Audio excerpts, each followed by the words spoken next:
नमस्कार। आज के इस वीडियो लेक्चर में हम शेड्यूल्स टू इंडियन कॉन्स्टिट्यूशन को देखेंगे। शेड्यूल्स एक तरह से अपेंडिक्स है टू द कॉन्स्टिट्यूशन।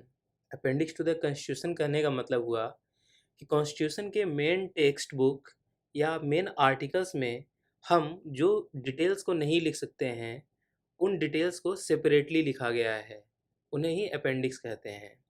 एग्जाम्पल के लिए आर्टिकल 246(1) देखें तो यह पार्लियामेंट को एक्सक्लूसिव पावर देता है लॉ बनाने के लिए उन सभी सब्जेक्ट्स पे जो सेवेंथ शेड्यूल के लिस्ट 1 में है। एंड लिस्ट 1 आप देखेंगे सेवेंथ शेड्यूल में, तो उसमें 97 सब्जेक्ट्स हैं। इट मीन्स यूनियन 97 सब्जेक्ट्स पे लॉ बना सकती है। लेकिन अगर इन 97 सब्जेक्ट्स को आर्टिकल 246(1) में रखा जाए तो हमारा कॉन्स्टिट्यूशन बहुत ही वॉल्यूमिनस हो जाएगा। इसी तरह से आर्टिकल 1 कहता है कि Bharat shall be union of states and name of all states and UTs are mentioned in schedule 1। तो इंडिया में प्रेजेंटली 29 स्टेट्स हैं। इन 29 स्टेट्स का डेट ऑफ फॉर्मेशन या date of incorporation in Indian union, इन सभी डिटेल्स के साथ अगर आर्टिकल 1 में रखा जाए तो अगेन हमारा कॉन्स्टिट्यूशन बहुत ही वॉल्यूमिनस हो जाएगा। तो आइए देखते हैं हमारा शेड्यूल्स का फॉर्मेशन किस तरह से हुआ है। सिंस सबसे पहला आर्टिकल ही कहता है कि भारत से is a union of states and UTs, तो इट मीन्स भारत का डिटेल कि इंडिया बना किससे है, इसका टेरिटोरी जुरिडिक्शन क्या है, ये हमारे फर्स्ट शेड्यूल में दिया गया है।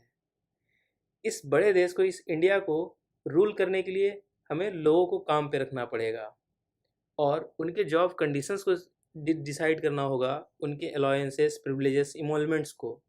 इसलिए सेकंड शेड्यूल कहता है उन इम्पोर्टेंट पर्सन्स के जॉब कंडीशंस के बारे में, अलाउंसेस के बारे में, प्रिविलेजेस के बारे में, इमोलमेंट्स के बारे में। जैसे इम्पोर्टेंट फंक्शनरीज हो गए एग्जीक्यूटिव, एग्जीक्यूटिव हेड हो गया हमारा प्रेसिडेंट अगर यूनियन पे देखा जाए, सेंटर पे देखा जाए, एंड स्टेट लेवल पे देखें तो गवर्नर।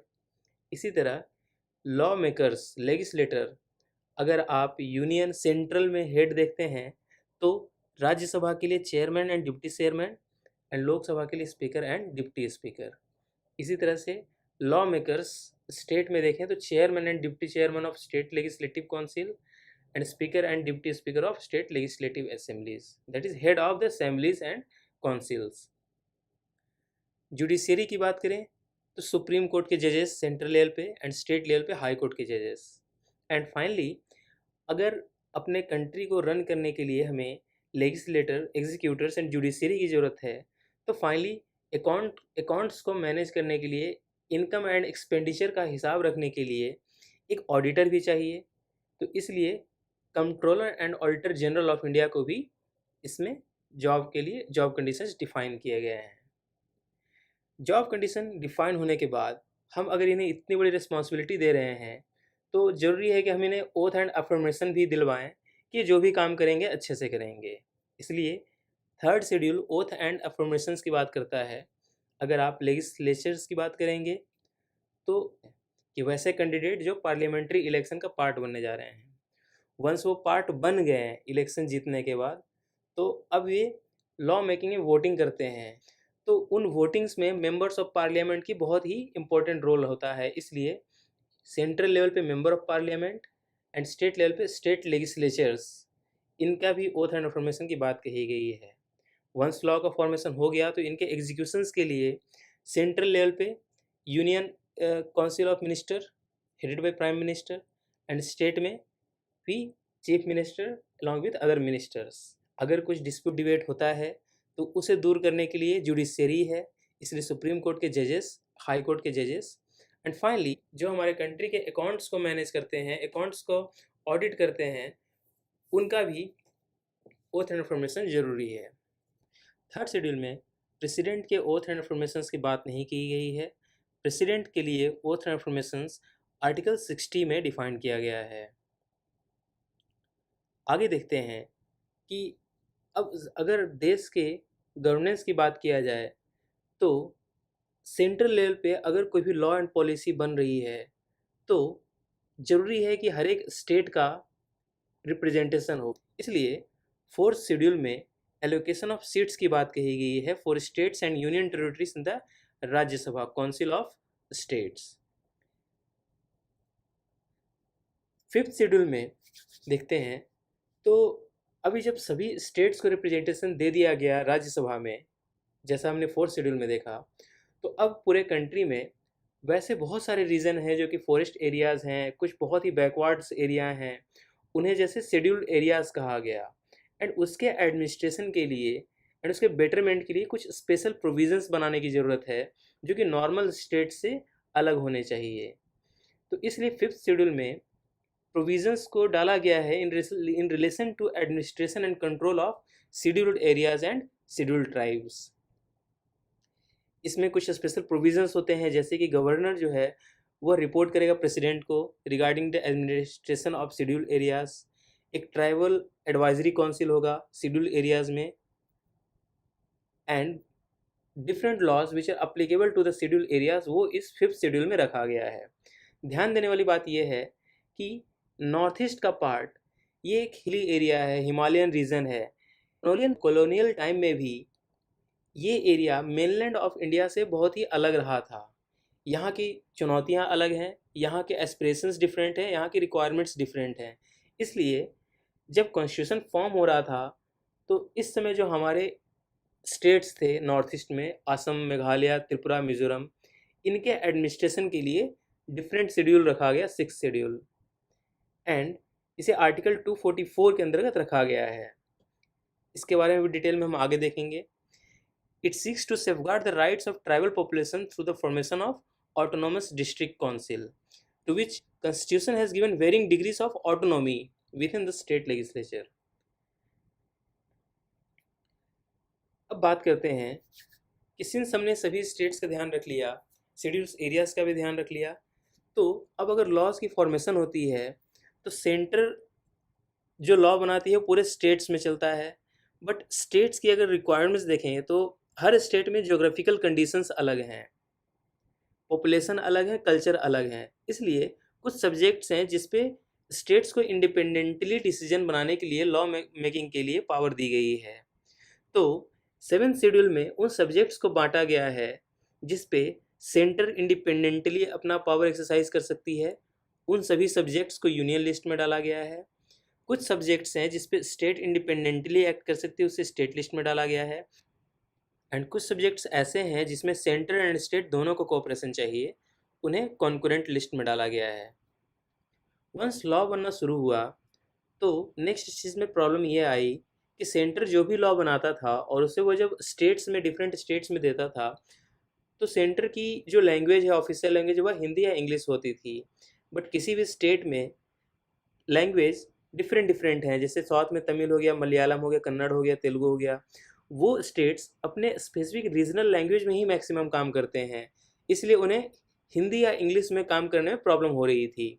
तो इसके लिए क्या किया गया, एट्थ शेड्यूल में 22 लैंग्वेजेस हैं जिसे ऑफिशियल लैंग्वेज की तरह रिकॉग्नाइज किया गया कॉन्स्टिट्यूशन के द्वारा, so that all over India किसी भी ऑफिशियल कम्युनिकेशन में प्रॉब्लम ना आए। वंस लैंग्वेज की भी प्रॉब्लम सॉल्व हो गया तो हमारे लेजिस्लेचर ने लॉज लाए, एक्ट लाए। यह लॉज एंड एक्ट जब लोगों के सामने लाया गया तो ये एक्ट्स अगर एक मेजोरिटी के लिए अगर फेवरेबल है तो हो सकता है कुछ people of minority of people के लिए ये अनफेवरेबल भी हो। वैसे लोग जुडिशरी के पास गए, supreme court, and since supreme court को सभी इंडिविजुअल के फंडामेंटल राइट्स को बचाना है, इसलिए अगर किसी का भी फंडामेंटल राइट्स का वायलेशन हो रहा है तो सुप्रीम कोर्ट क्या करती है कि इस लॉ को ही डिलीट कर देती है, या तो फिर रिपीटेड अपील्स होते हैं। एंड इन सब की वजह से होता क्या है कि कोई भी law making in true sense execute नहीं हो पाता है। इसलिए नाइन्थ शेड्यूल लाया गया जिसमें कि वैसे आर्टिकल्स, वैसे एक्ट्स, वैसे लॉज को रखा गया जिसको कि जुडिशियल रिव्यू के परव्यू से बाहर रखा जा सके, जिसमें जुडिशरी का कोई इंटरफेरेंस ना हो। तो created by first constitutional amendment act 1951, ये फर्स्ट कॉन्स्टिट्यूशनल अमेंडमेंट एक्ट से बना है, along with article 31A and 31B। Initially zamindari system को ख़त्म करने के लिए जब नेहरू जी ने लॉ लाया तो इस लॉ को चैलेंज कर दिया गया सुप्रीम कोर्ट ने, सुप्रीम कोर्ट ने इसे हटा दिया था। तो इसी पे जवाहरलाल नेहरू ने नाइन्थ शेड्यूल की डिमांड की थी जिसमें कि उन लॉज को रखा जाए list of central and state laws which cannot be challenge in courts. And currently दोस्तों इसमें 284 लॉज हैं जो कि जुडिशियल रिव्यू से सील्ड हैं। नेहरू जी ने कहा था कि if there is agrarian trouble and insecurity of land tenure, nobody not knows what is to be happen. Therefore, these long arguments and these repeated appeals in courts are dangerous to the state from the security point of view, from the food production point of view, and from the individual point of view, whether it is that of the zamindar or the tenant or any intermediary. तो इस तरह से कि land reform बहुत ही बड़े level पे India में possible हो पाया एंड बहुत सारे लैंडलेस लेबरर को आफ्टर इंडिपेंडेंस लैंड दिया गया। लेकिन इन 2007 सुप्रीम कोर्ट ने रूल किया है कि laws included in the schedule after April 24, 1973 are now open to judicial review. ये भी जुडिशियल रिव्यू में ज़रूरी इसलिए है क्योंकि लॉ इन इटसेल्फ कॉन्स्टिट्यूशनल है या नहीं, इसके वैलिडिटी को भी जानना ज़रूरी है। अगर सभी लॉज को अगर आप 9th शेड्यूल में डालें तो ये भी एक ड्रैकोनियन हो सकता है एक कॉन्स्टिट्यूशनल डेमोक्रेटिक कंट्री के लिए। तो पार्लियामेंट ने जुडिशियल रिव्यू से अपने लॉज को बचा लिया। अब लेकिन जब लॉज बनने शुरू हुए थे तो क्या हुआ कि जब वोटिंग की बारी आई, जब लॉ बनने की बारी आई, तब इलेक्टेड गवर्नमेंट के कुछ पॉलिटिशियंस दूसरे पॉलिटिकल पार्टी में चल गए एंड इस तरह से जब फाइनल वोटिंग हुई किसी लॉ का तो वह लॉ डिफीट हो गया। एंड इससे भी प्रॉब्लम यह हुआ कि बहुत सारे लॉ बन नहीं पा रहे थे। इसके लिए 10th शेड्यूल में एंटी डिफेक्शन लॉ लाया गया। तो इसे 52nd अमेंडमेंट एक्ट ऑफ 1985 में लाया गया। इसे एंटी डिफेक्शन लॉ भी कहते हैं। इसमें प्रोविजंस हैं relating to disqualification of the members of parliament state legislature on the ground of defection. जैसा हम जानते हैं कि डिफेक्शन की वजह से गवर्नमेंट की स्टेबिलिटी अंडरमाइन होती है। एक पॉलिटिकल लीडर अगर इलेक्शन के टाइम जिस पार्टी के साथ है उसके साथ जो उसका एलिजियंस है उससे हट जाता है और जब क्रिटिकल टाइम हो डिसीजन मेकिंग का, वोटिंग का या इम्पोर्टेंट रिजोल्यूशंस का, अगर उस समय पार्टी के डायरेक्शंस को ही डिसऑबे कर रही है तो यह पॉलिटिकल करप्शन को भी इंट्रोड्यूस करता है। इसलिए इस प्रोविजंस को इंट्रोड्यूस करना ज़रूरी था। दोस्तों, after the union government and state government यह रियलाइज़ हुआ कि लोकल लेवल ऑफ गवर्नमेंट भी बहुत ही ज़रूरी है so that grass root level पे ही वेलफेयर वर्क चल सके। एंड इसके लिए पंचायती राज इंस्टीट्यूशंस एंड नगर पालिका को कॉन्स्टिट्यूशनल स्टेटस दिया गया एंड उससे रिलेटेड 11th शेड्यूल बनाया गया बाय 73rd अमेंडमेंट एक्ट, जिसमें कि पंचायत का पावर, ऑथोरिटी एंड रिस्पॉन्सिबिलिटीज़ को डिफाइन किया गया इन रेस्पेक्ट ऑफ 29 मैटर्स, जिसके रिस्पेक्ट में वो लॉ बना सकते हैं और रूल्स एंड रेगुलेशंस बना सकते हैं।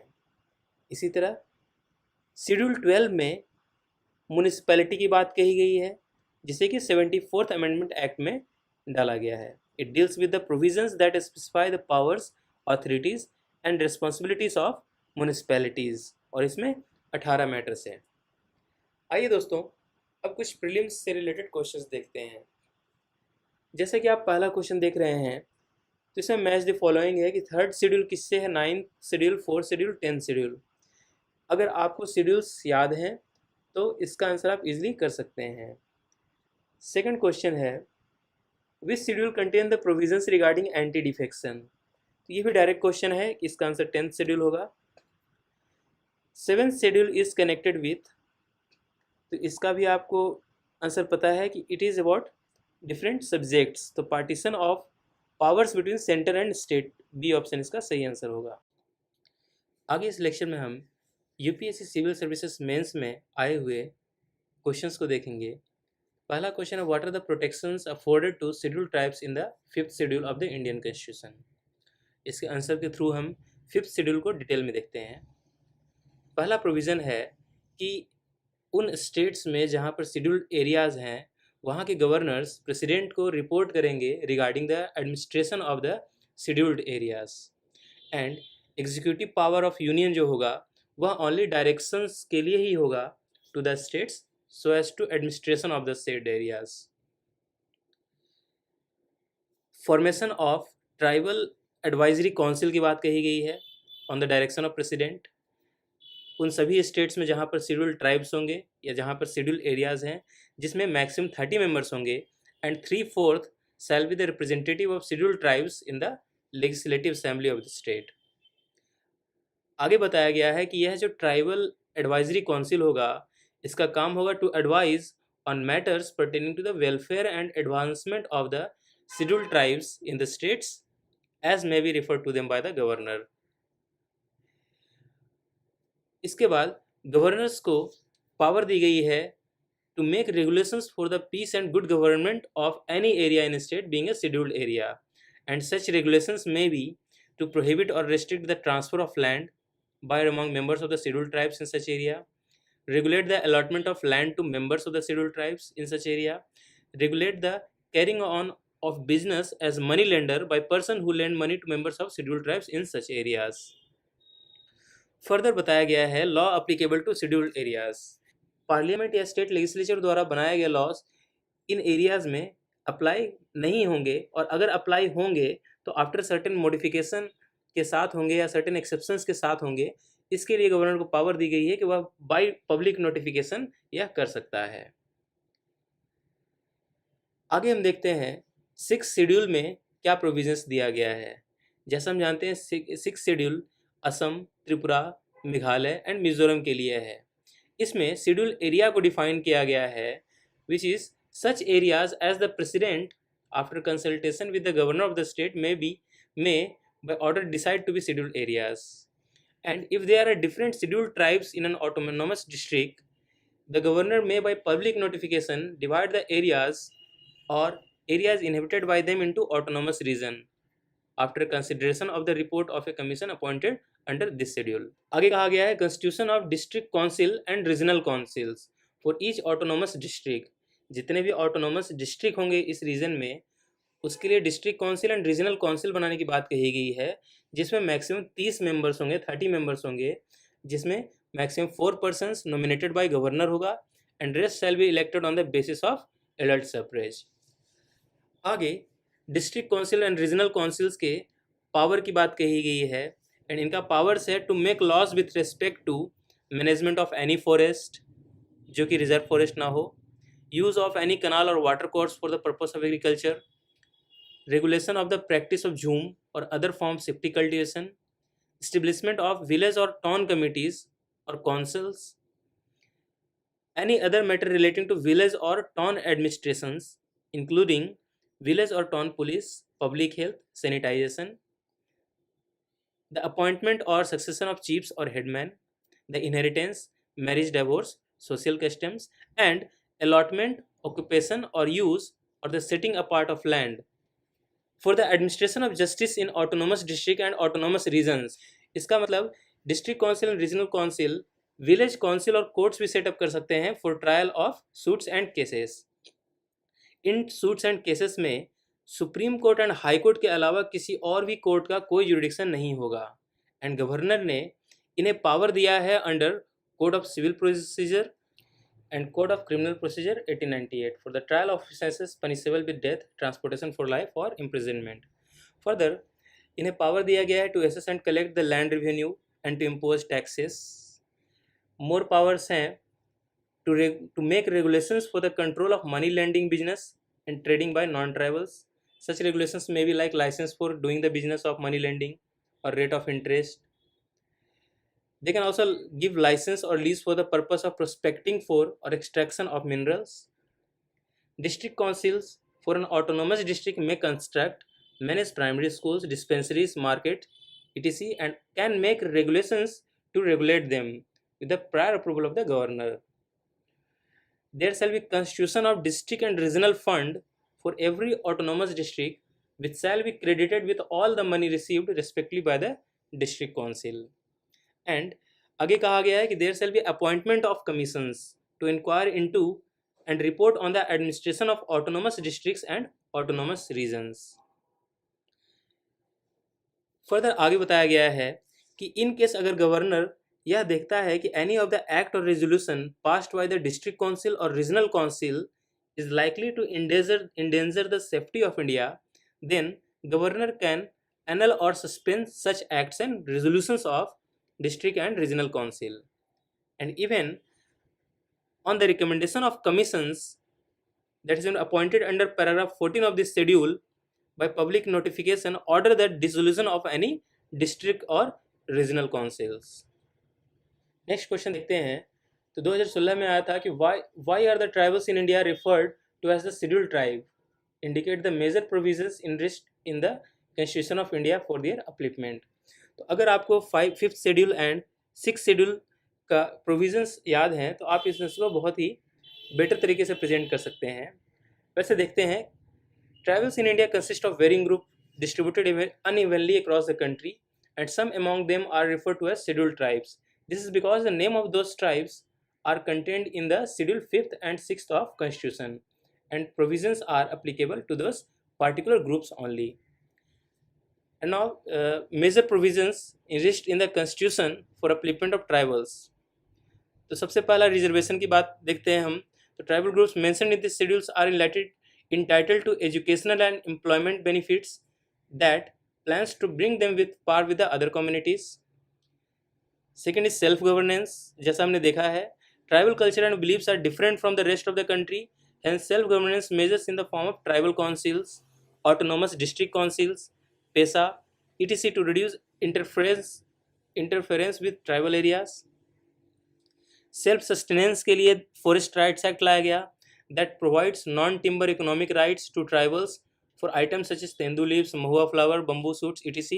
They are also provided with land rights and prevention from forceful eviction from their lands.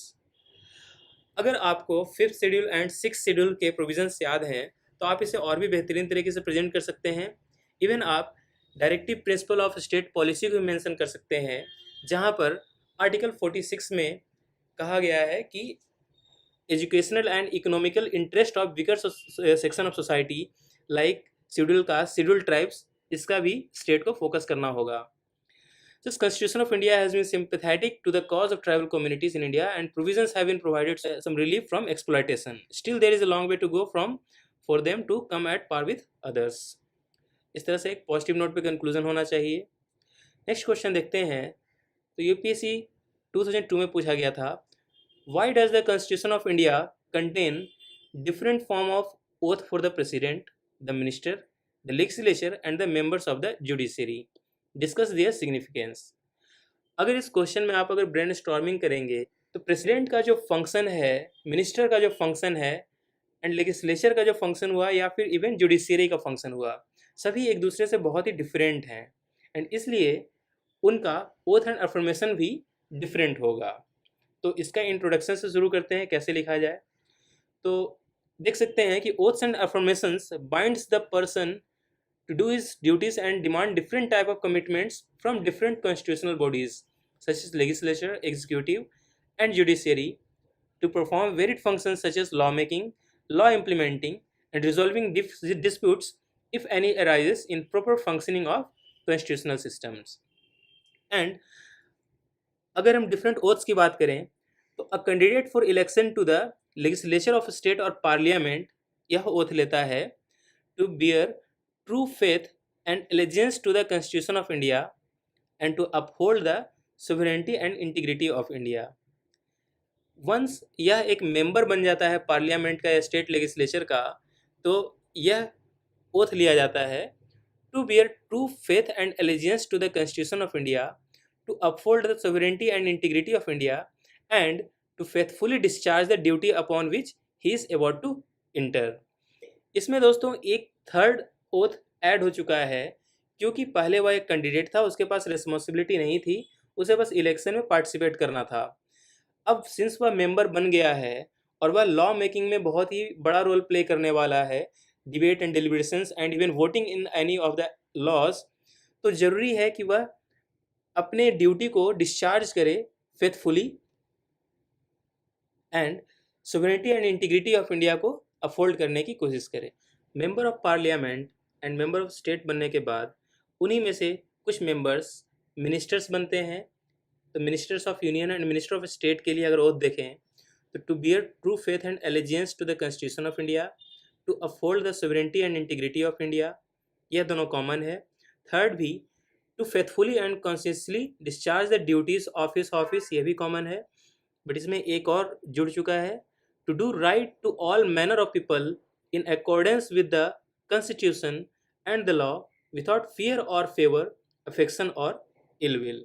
तो मिनिस्टर्स ऑफ स्टेट या मिनिस्टर्स ऑफ यूनियन ये मेन एग्जीक्यूटिव बॉडी होते हैं एंड इनके ऊपर यह रिस्पॉन्सिबिलिटी होता है कि जब जो भी लॉ एक्ट बनकर सामने आया है लेजिस्लेचर से उसे कॉमन गुड एंड वेलफेयर के लिए इम्प्लीमेंट किया जाए।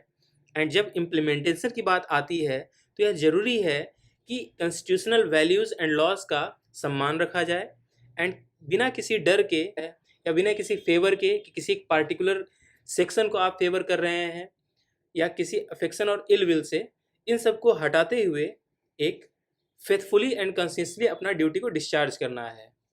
साथ ही साथ इन्हें ऑथ ऑफ सिक्रेसी भी लेना पड़ता है कि उनके पास जो भी डायरेक्टली या इनडायरेक्टली कोई भी कम्युनिकेशन आता है, मे भी हो सकता है कि वह बहुत ही कॉन्फिडेंशियल हो, कंट्री के सोवरेनिटी यूनिटी से मैटर करता हो, तो यह इम्पोर्टेंट है कि वह किसी और को ना बताएं कि अनलेस कि उनके ड्यूटी को डिस्चार्ज करने में उस चीज़ को बताना जरूरी हो। So a minister belong to political parties and he performs his duty in political ups and downs. So he is required on oath to discharge his duties without fear or favor, affection or ill will. He is very much required to keep secrecy of official matters. He acts as the constitutional functionary when he takes the oath for secrecy. He was not to communicate directly or indirectly or reveal to any person. आगे president का देखते हैं। तो president is the head of state and all functions of the country are performed in his name, being a part of parliament and having ordinance making powers. He also plays the role of a legislator, pardoning power in the field of judiciary and supreme command of the constitution. President and governors are the head of the state. So इसलिए इन्हें कहा गया है to faithfully execute the office, to preserve, protect and defend the constitution and the law, and to devote himself to the service and well-being of the people of India. ये head of the state हैं, इसलिए इनसे demand किया जाता है कि ये constitution को ही प्रोटेक्ट करेंगे, डिफेंड करेंगे, इसे प्रिजर्व करेंगे। जैसे हम जानते हैं किसी भी बिल को एक्ट तभी बनता है जब प्रेसिडेंट उस पर साइन करता है एंड प्रेसिडेंट एक बहुत ही बड़ा रोल प्ले करता है as a defender of constitution. इसलिए इनका ओथ एंड इन्फॉर्मेशंस डिफरेंट हैं candidates and members of parliament से। जजेस की बात करें तो ए जज is required to be honest to his post, thus he swears to perform the duty without fear or favor, affection or ill will. जैसा देखते हैं जजेस ऑफ सुप्रीम कोर्ट या high court and even controller and auditor general of India के लिए कहा गया है to bear true faith and allegiance to the constitution of India, to uphold the sovereignty and integrity of India, to duly and faithfully and to the best of his ability, knowledge and judgement perform the duties of the office without fear or favor, affection or ill will, and to uphold the constitution and the laws. जैसे हम CAG का भी देखते हैं, its duty is to uphold the constitution of India and laws of parliament in the field of financial administration. He is the guardian of the public purse and control the entire financial system of the country at both central and state levels.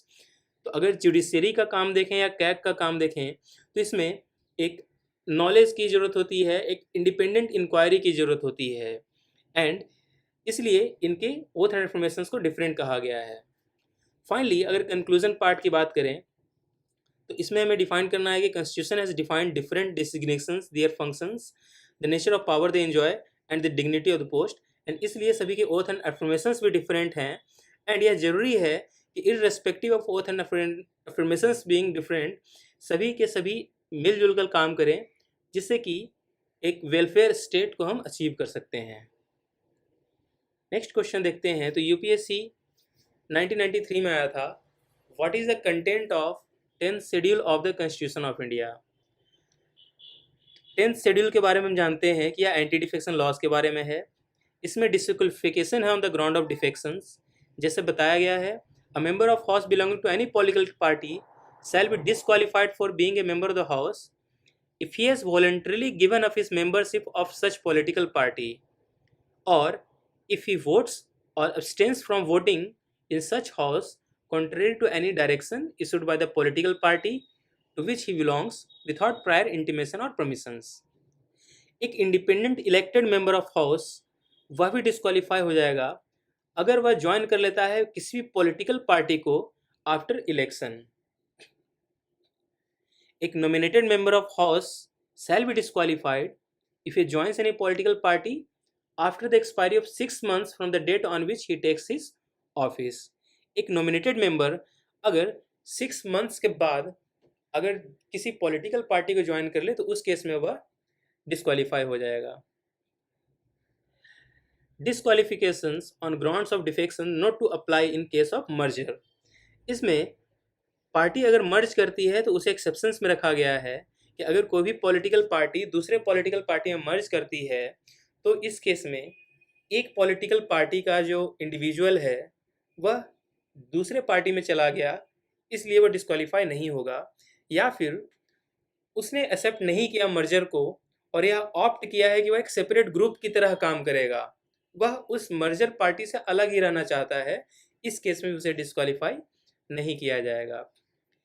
आगे देखते हैं तो speaker and deputy speaker of Lok Sabha, इन्हें एक independently काम करने के लिए डिमांड किया जाता है कि सिंस ये एक लोकसभा को कंट्रोल करते हैं इसलिए इनसे एक्सपेक्ट किया जाता है कि ये बिना किसी favour to any political party to which they belong ये फंक्शन करेंगे। इसलिए कहा गया है कि स्पीकर और डिप्टी स्पीकर ऑफ लोकसभा और स्टेट लेजिस्लेटिव असेंबली और deputy chairman of the Rajya Sabha और चेयरमैन और deputy chairman of the legislative council of states shall not be disqualified if he, by reason of his election to such office, voluntarily gives up the members of the political party to which he belongs immediately before such election, and does not, so long as he continues to hold such office thereafter, rejoin that political party or become a member of another political party. Or if he, having given up by reason of his election to such office his membership of political party to which he belonged immediately before such election, he rejoins such political party after he ceases to hold such office. It means speaker or deputy speaker या chairman and deputy chairman अगर किसी political party को छोड़ते हैं just because to hold that office and even उस office के tenure को ख़त्म होने के बाद फिर से अगर अपने ओरिजिनल पॉलिटिकल पार्टी में मिल जाए तभी उन्हें डिस्क्वालीफाई नहीं किया जाएगा। फर्दर बताया गया है कि decision on questions as to disqualification on ground of defection shall be referred for the decision of the chairman or as the case may be the speaker of such house and his decision shall be final। अगर disqualification on the ground of defection है तो इसमें speaker and chairman के जो words decisions होते हैं वो final होते हैं एंड इवन किसी भी कोर्ट का कोई जुरिडिक्शन नहीं होगा। No court shall have jurisdiction in respect of any matter connected with the disqualification of members of house under this schedule। Even supreme court and high court को भी अलग रखा गया।